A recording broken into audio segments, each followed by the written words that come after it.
saya Luke Haisen, Ketua Kumpulan kepada Kumpulan 1.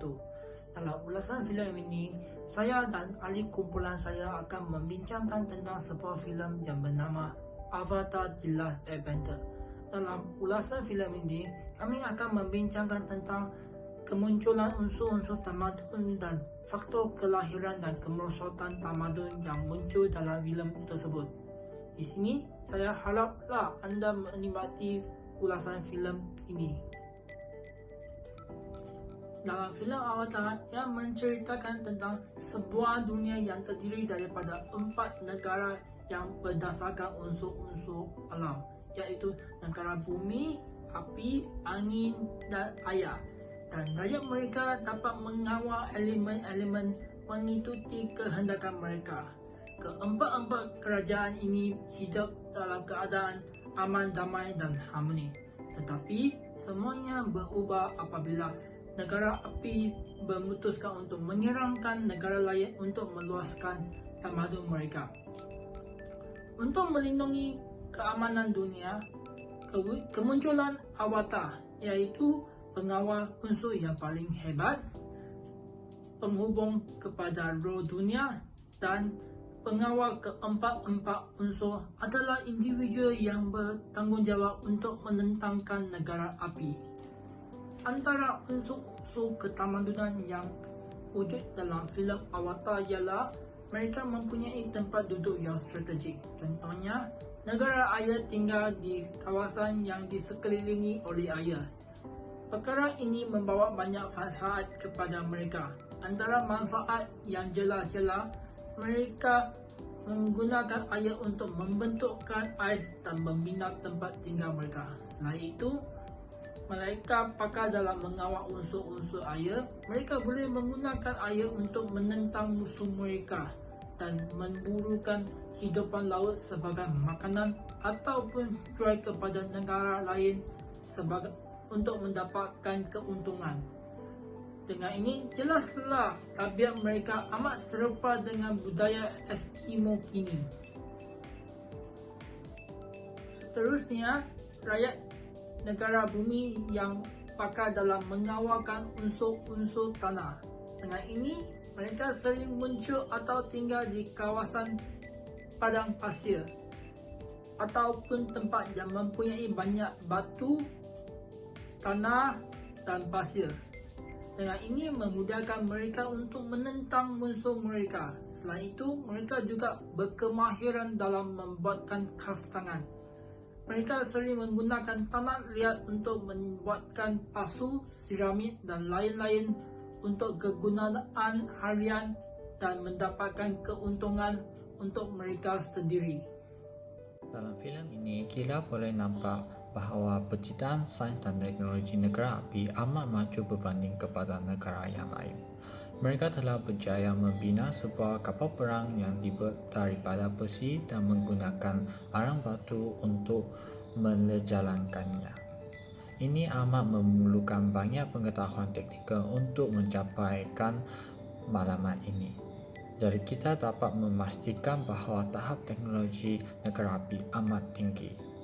Ini merupakan unsur yang amat penting dalam perkembangan dalam sebuah negara. Unsur-unsur ketamadunan ditujukan dalam filem ini. Salah satunya ialah sistem bahasa dan tulisan. Filem ini menunjukkan bahawa keempat-empat negara mempunyai sistem tulisan dan bahasa mereka sendiri. Sebagai contoh, Katara memasakkan poster Avatar ketika mereka melakukan perjalanan di antara kampung-kampung yang dijejakkan oleh negara api. Mereka tahu masyarakat bahawa Avatar telah terbalik dan ingin menyelamatkan dunia. Ini menunjukkan bahawa tulisan Katara boleh difahami oleh penduduk kampung-kampung tersebut. Walaupun Katara berasal dari negara air. Sebagai tambahan, jendela negara api menjumpakan buku-buku negara air di perpustakaan dan mengatakan bahawa dia meluaskan masa untuk menerjemaskan. Jadi, dia merasakan bahawa negara api rasa belajar bahasa dan tulisan dari negara lain.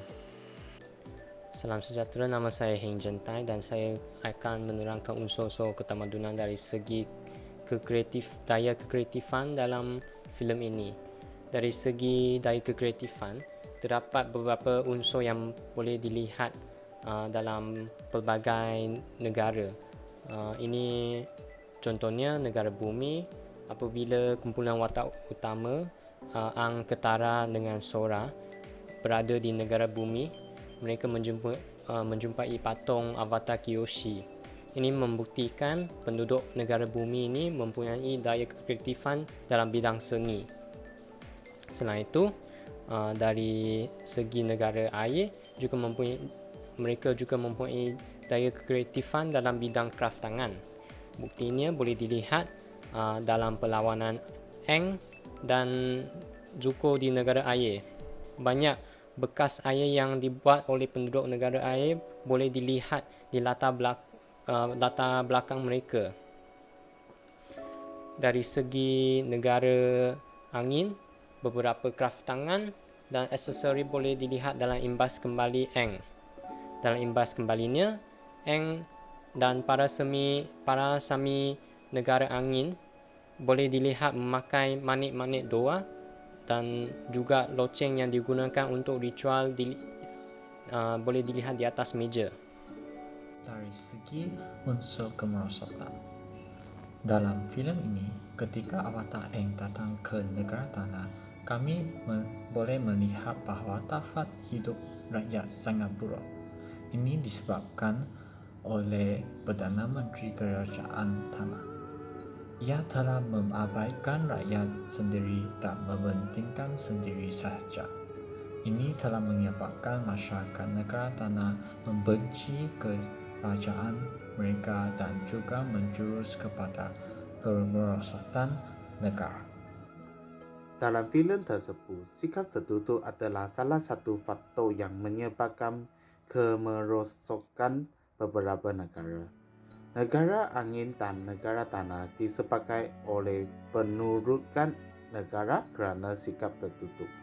Filem ini menunjukkan bahawa kedua-dua negara ini dihancurkan oleh negara api kerana mereka tidak menghubungi negara lain atau meminta sokongan dari negara lain.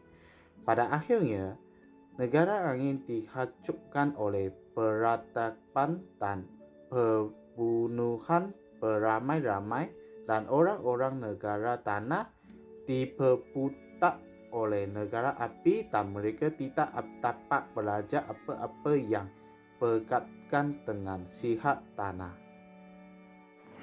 Selain itu, kita dapat melihat unsur pembangunan ilmu dalam filem ini. Contohnya, negara api menggunakan beberapa kapal perang yang terbuat dari besi untuk menyerang suku air utara. Dalam pemandangan ini, kita dapat memastikan negara api mempunyai ilmu pengetahuan yang benar. Dalam pemandangan ini, Komander Zhao dari negara api ingin membunuh awak supaya dapat menyerang suku air utara dengan berjaya. Walaupun Angka Ilo telah menasihati, tetapi Komander Zhao tidak ada mendengar nasihat dan membunuh awak itu menjadi kematian Princess Yue. Apabila awak sudah mati, negara api dapat menyerang suku air utara dengan senang. Negara api telah musnahkan moral dan nilai untuk mencapai cita-cita mereka tanpa menghargai nyawa orang lain. Faktor perkembangan yang seterusnya ialah rangsangan keagamaan dan kerohanian. Rakyat negara angin dikenali sebagai Aeronomads. Aeronomads adalah sebuah masyarakat yang hidup dalam keadaan aman damai sebelum mereka diserang dan dihapuskan oleh Fire Nation. Amalan kehidupan mereka berasaskan spiritual dan prinsip mereka ialah hidup selaras dengan alam dan disiplin dalam pengawalan angin di antara masyarakat teokratik mereka yang tersendiri. Ini merupakan salah satu faktor yang penting dalam membantu ketamadunan negara angin.